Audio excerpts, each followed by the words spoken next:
Naam, tukiendelea na sehemu nyingine katika huu muhadhara wetu, na sehemu hii itakuwa ndio sehemu ya mwisho. Haya yote niliyotanguliza kuyazungumza kwenye sehemu hii ya kwanza, nataka kuthibitisha kwamba Ahlus Sunnah wal Jamaa si maadui wa Ahlul Bait kama wanavyojenga dhana hizi Mashia kuzijenga kwa umma. Si maadui wa Ahlul Bait. Hili wala likuwa halistahiki kuzungumzwa kwamba sisi hatuwafanyii, bali ule uhalisia wenyewe wajieleza. Fadhila zilizopokewa kutoka kwa Mtume sallallahu alaihi wasallam kwa njia ya riwaya zilipokewa kutoka masahaba wakawapokeza tabi'in wakazisimulia, wanawachuoni wakazidhibiti kwenye vitabu. Fadhila za watu hawa namna zilivyotajwa kwa wingi kupitia vitabu vya Ahlus Sunnah wal Jamaa ni ushahidi wa kutosha juu ya kwamba Ahlus Sunnah wal Jamaa hawana tone la bughdha kwa watu wa nyumbani kwa Mtume Muhammad sallallahu alayhi wa alihi wasallam. Lakini hii ni fikra wameingiziwa watu kwa lengo la kutaka kupandikiza fikra zilizokuwa nyuma ya hapo. Watu wamepandikizwa fikra fulani, wito ukawa ni kuwapenda Ahlul Bait, lakini nyuma ya wito huu kuna jambo jingine, si Ahlul Bait. Ahlul Bait imekuwa ni nembo tu pale, lakini kuna vitu vingine vikubwa kabisa ndivyo vinavyokusudiwa. Wewe kushakubali sasa mimi nitakuwa kwenye makosa kwa kumpenda Ali, basi na niwe katika makosa. Ali yeye ni kipenzi cha Mtume sallallahu alaihi wasallam. Ndivyo hata kwa Ahli Sunna utakiwa umpende Ali bin Abi Talib. Sisi mapenzi yetu kwa maswahaba wa Mtume sallallahu alaihi wasallam wote bila kuwabagua, tunatakiwa tuwapende maswahaba wa Mtume sallallahu alaihi wasallam kwa sababu hubbuhum dinun, kuwapenda maswahaba ni dini. Na bil khusus akiwa sahaba huyo ni katika watu wa nyumbani kwa Mtume sallallahu alaihi wasallam, mapenzi yanaongezeka zaidi sasa. Lakini wao wakawa katika hili, kuna vitu wanavidai ambavyo si vya sawa. Hawa wamefikia sasa kufanya ghuluu. Angalia jambo jingine baya kabisa, wamefikia sasa kupetuka mpaka katika kuwasifu Ahlul Bait kwa madai ya kwamba wanawapenda, kiasi ambacho wanadai kwamba Ahlul Bait ni bora kuliko mitume wa Allah subhanahu wa ta'ala na kuliko malaika.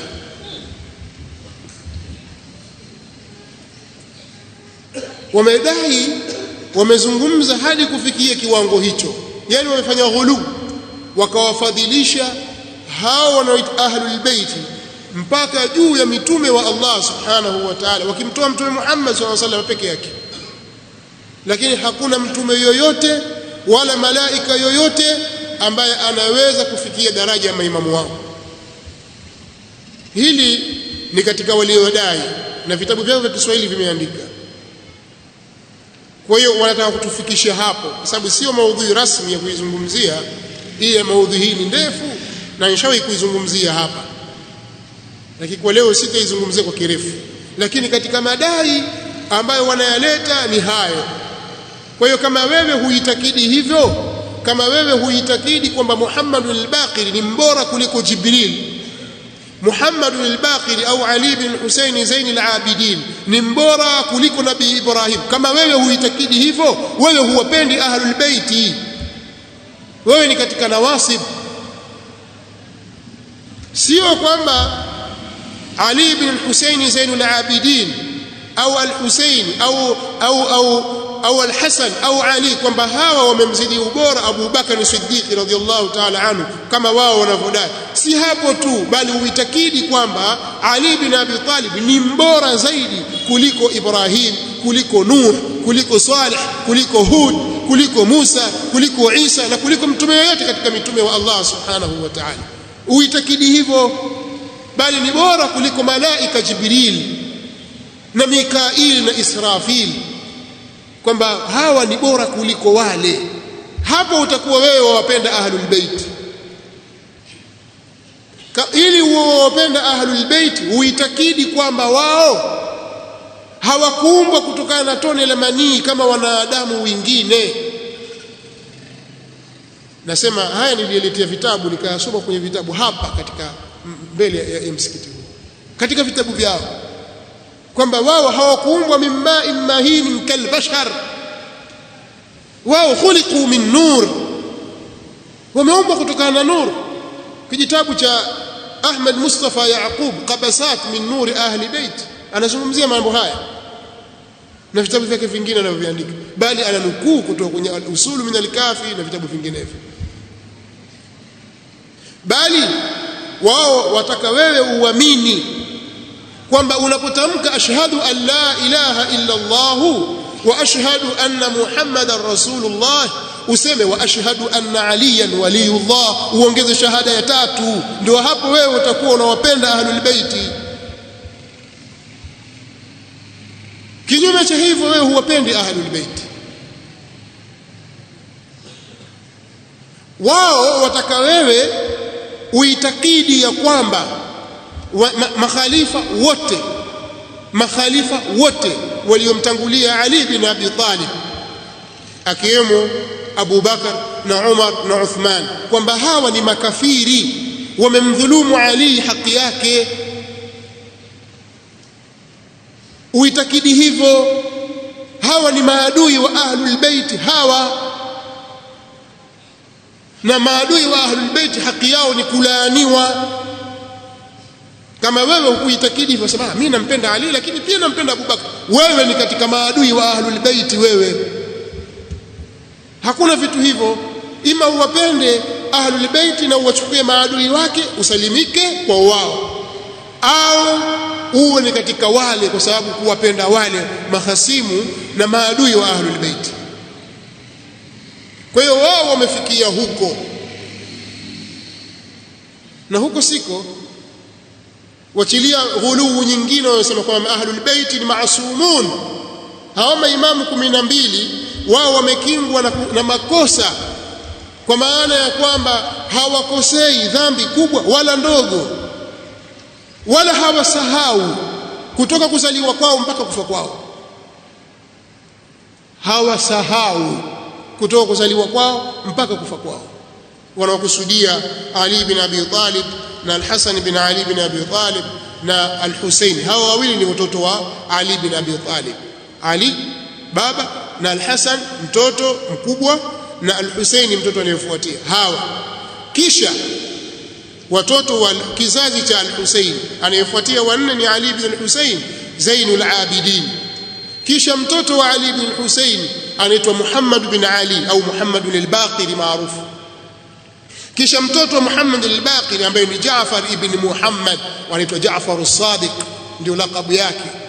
Kisha mtoto wa Jaafar ambaye ni Musa ibn Jaafar maarufu al-Kadhib.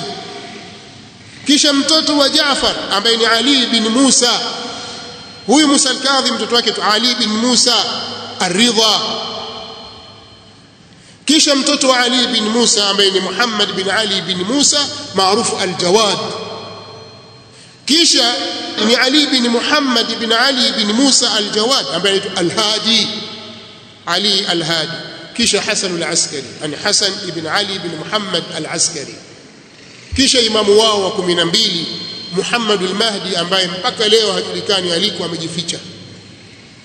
Baba yake ni huyu Hasan ibn Ali, lakini yeye alipozaliwa tulipofikisha miaka 5 akatoweka. Wao sasa hivi wamekaa wanasubiri kwamba kuna imamu atakuja, kashazaliwa. Sisi tunasema Mahdi katika ahli sunna, Mahdi atakuja, bado hajazaliwa, na atokana kizazi cha Mtume Muhammad sallallahu alaihi wasallam, tena kwa mjukuu wake Al-Hasan, sio Hussein. Wao wasema kashazaliwa na yuko pangoni na atatoka wakati wote, lazima umwamini huyo.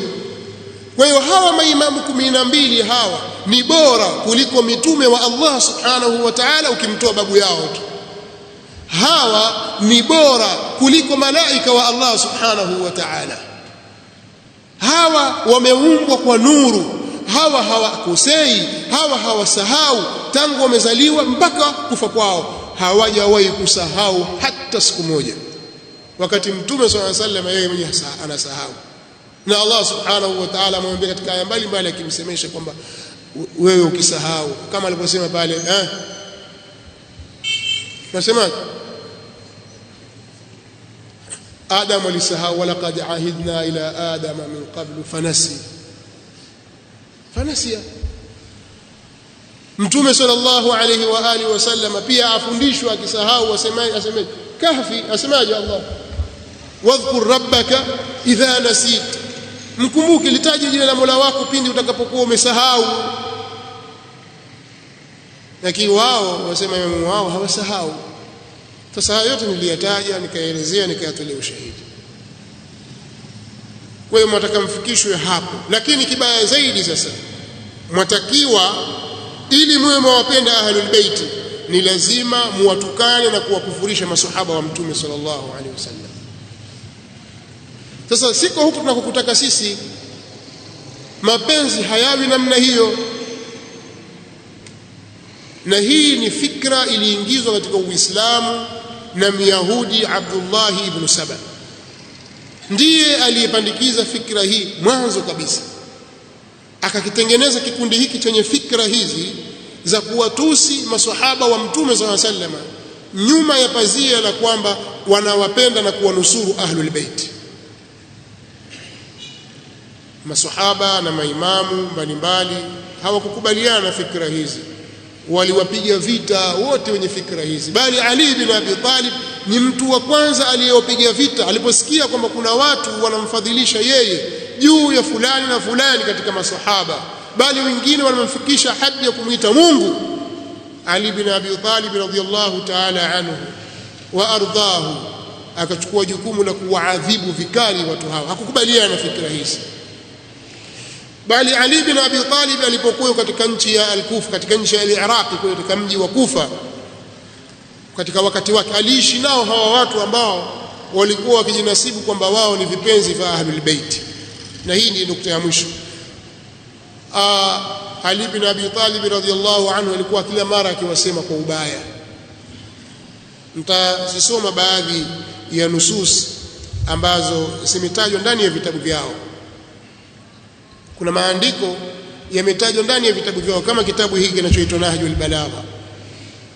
Tutasoma maelezo haya kwa Kiarabu na kwa Kiswahili, alafu tutamalizia muhadhara wetu kwa leo. Hii ni ile nukta, msimamo wa Ali bin Abi Talib juu ya watu wa Iraqi ambao ni Shia wake. Tukisema Shia, yani wale wafuasi wake, watu wanaompenda, lakini ndani yake kuna watu wana itikadi hizo za ghulu ambao walijipenyeza katika safu ya Ali bin Abi Talib, na pia ndani yake kuna watu walikuwa wanachuki na Ali bin Abi Talib, walijipenyeza katika safu yake. Sasa Ali bin Abi Talib anasema hivi: la in amhala adh-dhalima falan yafuta akhdhuhu wa huwa lahu bil mirsadi ala majazi tariqihi wa bimawdi'i ash-shaja min masaghi riqihi أما والذي نفسي بيده ليظهرن هؤلاء القوم عليكم لأنهم أولى بالحق منكم، ليس لأنهم أولى بالحق منكم، ولكن لإسراعهم إلى باطل صاحبهم وإبطائكم عن حقي. ولقد أصبحت الأمم تخاف ظلم رعاتها وأصبحت أخاف ظلم رعيتي. أستنفركم للجهاد فلم تنفروا وأسمعتكم فلم تسمعوا ودعوتكم سرا وجهرا فلم تستجيبوا ونصحت لكم فلم تقبلوا. أشهود كغياب وعبيد كأرباب أتلو عليكم الحكم فتنفرون منها وأعظكم بالموعظة البالغة فتتفرقون عنها وأحثكم على جهاد أهل البغي فما آتي على آخر قولي حتى أراكم متفرقين أيادي سبأ ترجعون إلى مجالسكم وتتخادعون عن مواعظكم أقومكم غدوة وترجعون إلي عشية كظهر الحنية عجز المقوم وأعضل المقوم. haya ni maneno wao wenyewe wananukuu kutoka kwa Ali bin Abi Talib radhiyallahu ta'ala anhu, kama yalivyotajwa kwenye kitabu hiki nilichokisoma Nahjul Balagha kwenye ukurasa wa 160 mpaka ukurasa wa 163 kwenye khutba 67 ya chapa ya Ansarian Muslim Publication ambayo imechapishwa Qum Irani. Kwenye tarjama ya Kiswahili ni ukurasa wa 148 mpaka 151, kwamba Ali bin Abi Talib radhiyallahu anhu anawaambia wale watu wa Iraqi, hata kama Allah atampa muda mtu dhalim, lakini mshiko wake hautamkosa, na hali ya kuwa Allah subhanahu wa ta'ala anamuwinda yule mtu dhalim katika mapito ya njia yake, na mahali pako mapito ya mate, yani namna anavyolindwa. Sasa napita na hapa, basi maadamu basi Allah atamnyakia hapo hapo, na hapo kwa yule ambaye nafsi yangu iko mikononi mwake. Hawa watu hawa watapata ushindi dhidi yenu, yani wale maasimu zenu watawashinda nyinyi, si kwa sababu wao katika haki kuliko nyinyi, lakini kwa sababu ya haraka yao kutekeleza batili yao na uvivu wenu wa kutekeleza haki yangu. Anawaambia hivi, siku zote huwa umma raia wanaogopa dhulma ya watawala wao, lakini nimekuwa mimi ninaogopa dhulma ya raia wangu. Yani watu huwa wakikaa wanawaogopa watawala wao, lakini mimi mliponifikisha mimi, Ali bin Abi Talib asema hivi, nyinyi mliponifikisha mimi nimekuwa sasa nawaogopa nyinyi. Niliwaita kwa ajili ya jihadi, hamkuja. Niliwaonyeni, hamkunisikiliza. Niliwaiteni kwa siri na kwa dhahiri, lakini hamkuitikia. Nilikunasihini, hamkukubali nasaha. Nyinyi ni watu ambao mpo lakini kama vile hampo. Nyinyi ni watumwa lakini mpo kama mabwana. Ninakusomeeni maneno ya hikma, mnayakimbia. Ninakuonyeni kwa mawaidha tena makali yenye kuathiri, kisha mnatawanyika kuyakimbia. Nikikuhimizeni kwenda kwenye jihadi dhidi ya waasi, sijafika mwisho wa kauli yangu isipokuwa nawaona mnatawanyika kama vile mikono ya Saba bin Ya'rub bin Qahtan. Ayadi ya Saba, wenyewe wanasema alikuwa na watoto wake saba. Huyu Saba bin Ya'rub bin Qahtan alikuwa ni mfalme wa Yemen wakati huo. Watoto wake wanne wako katika Hijaz, watatu wako Sham, kisha wakafarikiana. Yeye amewafanya kama ndio huyu, hao upande wa kulia, hao upande wa kushoto, ndio wasaidizi wake, lakini wote wakamponyoka, wakatawanyika. Sasa mimi nikizungumza, nikianza kuelezea, sijafika mwisho tayari arakum mutafarriqina ayadi ya Saba, mmetawanyika kama vile watoto kama mikono ya Saba bin Ya'rub. Kwenye ile tarjama ya Kiswahili kule katafsiri kimakosa, ukirejea tarjama yao ile Kishia anasema mmetawanyika kama vile mikono saba. Si mikono saba, ayadi ya Sabain ni mfano na ni msemo unasemwa na Waarabu wakimaanisha wale watoto wa Saba bin Yashdub bin Ya'rub ibn Qahtan Abu al-Arab, ndio makusudio. Kwa hiyo mimi sijamaliza tayari mshanikimbia. Anakusudia hao jamaa zake ambao wao wanajiita Shia wa Ali. Anasema mnarejea kwenye makazi yenu mkiwa hamkuoidhika, ninakunyoosheni asubuhi, mnarejea kwangu jioni mkiwa mmepinda kadhahari alhaniya. Katika baadhi ya nusa kadhahari alhayya, kama vile nyoka, yani nyoka hanyoki, nikiwanyoosha majikunja, kinyoosha majikunja hivyo hivyo. Kwa hiyo nyinyi mmepinda kama vile upinde. Alhaniya ni upinde. Nikiwanyoosha asubuhi, jioni mnarudi kwangu mmepinda, hamnyosheki. Asema ajaza almuqawwim, ameshindwa mnyoshaji, wa a'dhala almuqawwam, na mnyoshaji ameshindikana. Hamnyosheki nyinyi watu wa Iraqi, hamwezekani. Kisha akaendelea kuwaambia watu wake, ayuha alqawm ashahidatu abdanuhum alghaibatu anhum uquluhum almukhtalifatu ahwa'uhum المبتلى بهم أمراؤهم صاحبكم يطيع الله وأنتم تعصونه وصاحب أهل الشام يعصي الله وهم يطيعونه لوددت والله أن معاوية صارفني بكم صرف الدينار بالدرهم فأخذ مني 10 منكم وأعطاني رجلا منهم. anasema enyi kaumu ambao miili yao iko hadhir lakini akili zao ziko ghaibu, yani ziko mbali, na utashi wao uko tofauti, watawala wao wamepatwa na balaa. Sahibu yenu Ali anamtii Allah, nyinyi mnamuasi, na sahibu wa watu wa Sham Muawiya anamuasi Allah na watu wake wanamtii. Wao wanasema kwamba maneno haya amesema Ibn Ali. Natamani wallahi Muawiya anibadilishie, anichonchie mimi ubadilishaji wa dinari kwa dirham, achukue kutoka kwangu watu 10 na yeye nimpe mtu mmoja, na yeye anipe mtu mmoja kutoka watu wake. Yani namna nyinyi mlivyokuwa waovu, unaweza kuwauza 10 kwa mmoja, nimpe 10 Muawiya anipe mmoja. Namna mlivyokuwa nyinyi ni watu waovu. Ya ahla al-Kufa, enyi watu wa Kufa, mji wa Kufa, munitu minkum bi 3 nimeonjwa mimi au nimepata uzoefu mimi kwenu kwa mambo matatu na mengine mawili, na mambo matatu na mengine mawili, jumla mambo 5. Jambo la kwanza, nyinyi summun dhau asma, nyinyi ni viziwi wenye masikio, masikio yapo lakini hayasikii, ni summun dhau asma, summun dhau asma'i, nyinyi ni viziwi wenye masikio. Wa bukmun dhau kalam, na ni mabubu mnaosema. Wa umyu dhau absarin, na vipofu wenye macho. Mambo matatu. La ahraru sidqin inda al-liqa wala ikhwanu thiqatin inda al-bala, nyinyi si waungwana, si watu wa kweli wakati wa mapambano, wala si ndugu wa kuaminika katika wakati wa balaa.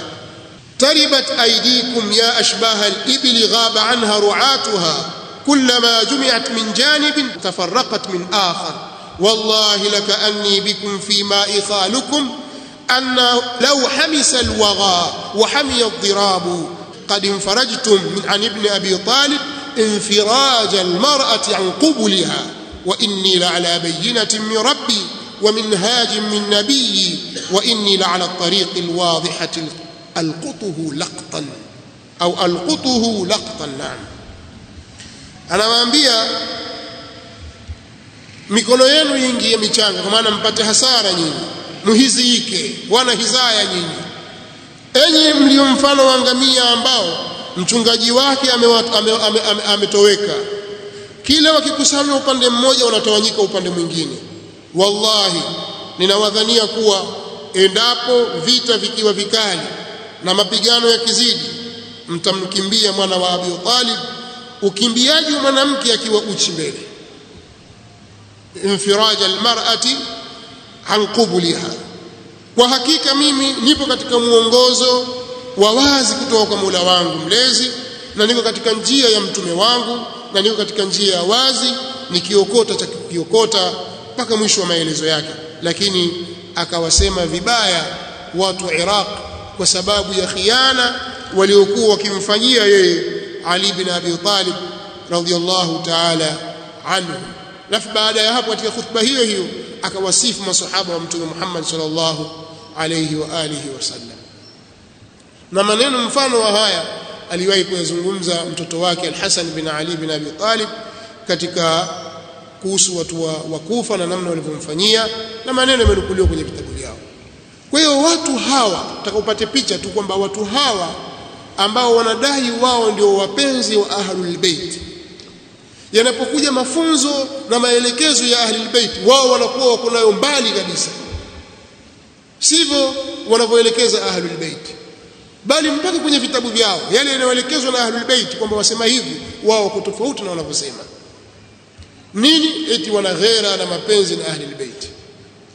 Leo mathalan Ali bin Abi Talib radhiyallahu ta'ala anhu kwa mfano anawaambia watu wa Kufa, na maneno hayo yako ndani ya vitabu vyao, anasema hivi: laqad ra'aytu ashaba Muhammadin sallallahu alayhi wa alihi فما أرى أحدا يشبههم منكم لقد كانوا يصبحون شعثا غبرا وقد باتوا سجدا وقياما يراوحون بين جباههم وخدودهم ويقفون على مثل الجمر من ذكر معادهم كأن بين أعينهم ركب المغزى من طول سجودهم إذا ذكر الله هملت أعينهم حتى تبل جيوبهم ومادوا كما يميد الشجر يوم الريح العاصف خوفا من العقاب ورجاء للثواب. Sasa mtu anayesikia maneno kama haya kutoka kwa Ali bin Abi Talib, vipi aweza kumtukana Umar ibn Khattab radhiyallahu ta'ala anhu, au vipi aweza kumtukana Abu Bakr au Uthman au wengineo katika masahaba? Anasema mimi nimewaona masahaba wa Muhammad sallallahu alaihi wasallam, nimewaona masahaba wa mtume sallallahu alaihi wasallam, wallahi simuoni mtu yoyote kati yenu anayefanana na wao. Masahaba hao walikuwa wanaianza asubuhi wakiwa na nywele timtim, nywele zao zimechafuka zimetimka na wakiwa wamejaa vumbi kichwani. Kwa nini? Wamekesha usiku kucha katika hali ya kusujudu na kusimama kuswali, wakibadilisha kati ya mapaji za uso zao na mashavu yao, na walikuwa wanasimama mfano wa mtu aliyesimama juu ya kaa la moto kwa ajili ya kukumbuka marejeo, yani siku ya kurejeshwa, siku ya kiyama. Kana kwamba kati ya macho yao kuna goti la mbuzi kutokana na urefu wa sijida zao. Akitajwa Allah, macho yao hutiririsha machozi mpaka inalowanisha lisani za kanzu zao. Juyubahum, jaibu ni hii sehemu hii ya lisani, Waswahili lisani ya kanzu. Kwa hiyo wanalia mpaka hizi lisani za kanzu zinatota kwa machozi kwa sababu ya kumwogopa Allah subhanahu wa ta'ala. Na walikuwa wanayumba kama inavyoyumba miti siku ya upepo mkali kwa kuogopa adhabu na kutarajia thawabu. Haya ni maneno ambayo yako ndani ya kitabu chao, anayasema Ali bin Abi Talib.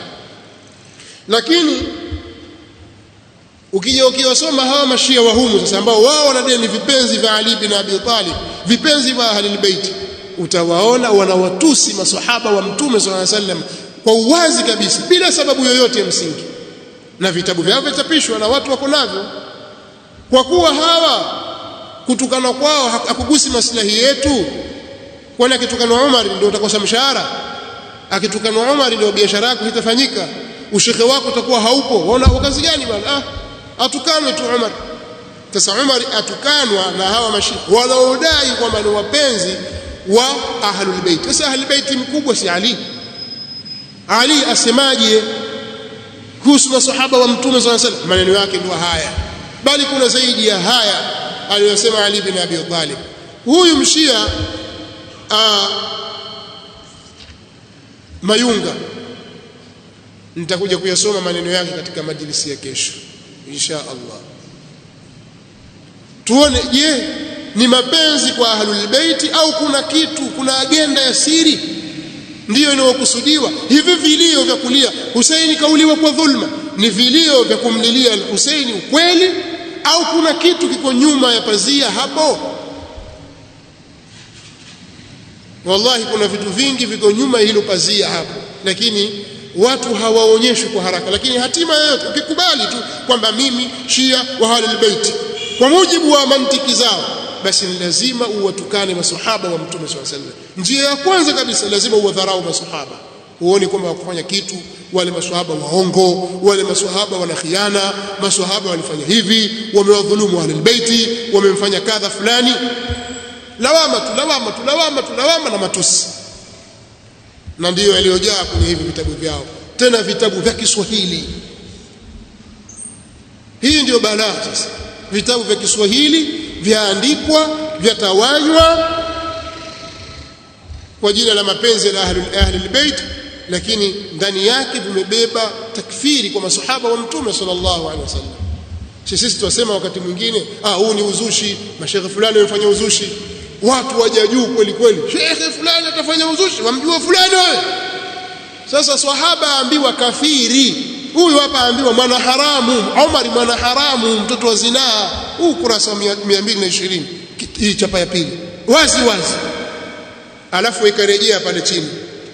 Ukitaka kujua maneno haya kwa ushahidi, rejea Biharul Anwar, kitabu cha Kishia, Ilzamun Nawasib, kitabu cha Kishia, Nadhariyatu Khalifatain, kitabu cha Kishia. Sasa ni kwamba atuambia vitabu vya Kishia hivyo vikubwa hivyo ambavyo nyinyi hamna, pia vyasema hivi. Bado hamtanabahi tu kwamba matukaniwa watu wenu. Lakini nyuma ya pazia la Ahlul Bait, wala Ahlul Bait hawako katika hili. Sisi tusema kama ni al-Hussein, Hussein ameuawa na watu wa Iraq, Mashia ndio waliomuua al-Hussein, na ushahidi tuko nao, na si ahli sunna, kwa sababu ahli sunna wanawapenda Ahlul Bait. Ahli sunna al-Hussein aliwaacha Makka na Madina, na ndio waliomsisitiza usiende huko, wale watu wabaya, wale ndio waliomkhini baba yako, wale ndio waliomfanyia khiana kaka yako wale al-Hasan, usiende al-Hussein. Watu wa al-Kufa ni watu wabaya, lakini ni kadari ya Allah subhanahu wa ta'ala kulipitisha jambo, basi jambo likawa. Lakini msitaki kukitu hicho kidagaa kimewaozea nyinyi, msitaki kuwarushia wengine. Watu wote wajua kwamba nyinyi na nyinyi ndio mmefanya hivyo, yani tuseme aslafu, wale wahenga wenu wakale wenu wameyafanya haya. Kwa hiyo inshallah mtiririko wa mihadhara yetu hii itakuja kuyabainisha haya kwa utaratibu kabisa biidhnillah alkarim, ili liyahlika man halaka an bayyina wa yahya man hayya an bayyina. Tukisema haya haina maana kwamba tutakuwa tumezuia ushia, watu hawataukubali tena. La, jambo lolote la upotevu pia ndivyo lilivyo. Hata akija kafiri na ukafiri wake akisema atapata watu, atachukua watu, ili mradi uwe na dinari na dirham, useme maneno, ingize huku utoke huku, basi utapata watu. Lakini tunachozungumza ni haki. Aljawabu sio haki. Haki ni ile ambayo iko kwenye kitabu cha Allah na sunna za Mtume sallallahu alaihi wasallam, kama walivyofahamu na kutabiki haki hiyo maswahaba wa Mtume Muhammad sallallahu alaihi wasallam, as-salafu salih min al-muhajirin wal ansar. Wallahu ta'ala a'la wa a'lam. Jazakumullahu khairan wa barakallahu fi. Hii ni Wajawema Online TV.